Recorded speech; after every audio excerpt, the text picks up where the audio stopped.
L'électricité verte? C'est quoi? L'électricité ne se trouve pas naturellement dans l'environnement, sauf dans les éclairs d'orage et chez quelques poissons rares. Alors c'est très efficace pour certaines inventions, mais difficile d'utiliser les orages pour faire fonctionner une machine à laver ou une anguille pour charger son smartphone ou alimenter une maison en chauffage. Pour avoir de l'électricité jusque dans nos prises, on est donc obligé de prendre une énergie existante et de la transformer. Actuellement, on utilise majoritairement des centrales qui brûlent du charbon, qui chauffent de l'eau, qui produisent de la vapeur, qui font tourner une turbine, qui produisent de l'électricité. Problème, faire brûler des combustibles fossiles, charbon, gaz ou pétrole, non seulement ça épuise les ressources, mais aussi ça pollue, et donc ça favorise le réchauffement climatique. Les émissions de gaz à effet de serre ont augmenté de près de 80% depuis 1970. Alors que faire? On peut boycotter les sèche-cheveux, faire appel à l'incroyable génie humain, laver le linge comme notre arrière-grand-mère ou revenir à l'âge des cavernes. Sinon, on peut aussi décider de privilégier l'électricité verte.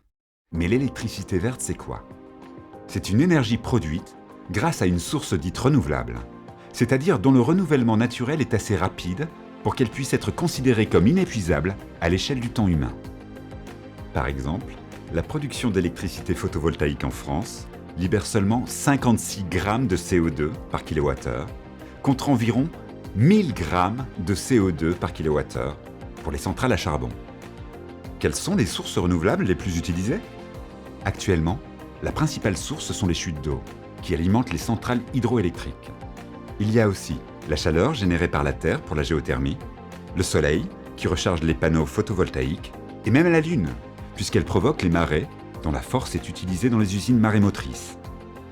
Alors si vous souhaitez passer à l'électricité verte et valoriser les énergies renouvelables, voici quelques conseils pour bien choisir votre fournisseur.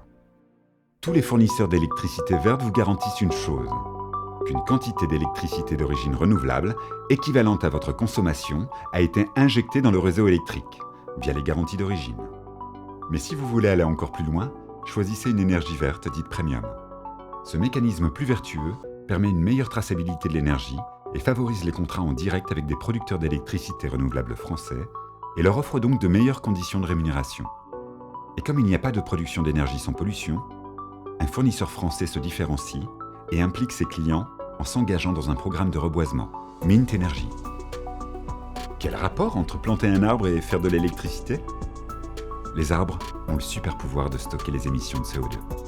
Planter des arbres permet donc à Mint Energy de stocker l'équivalent des émissions carbone liées à la construction et à l'exploitation des sites de production d'énergie renouvelable, ainsi que l'acheminement de cette énergie jusqu'aux prises de leurs clients. Enfin surtout n'oubliez jamais que l'énergie la moins polluante, c'est celle que l'on ne consomme pas.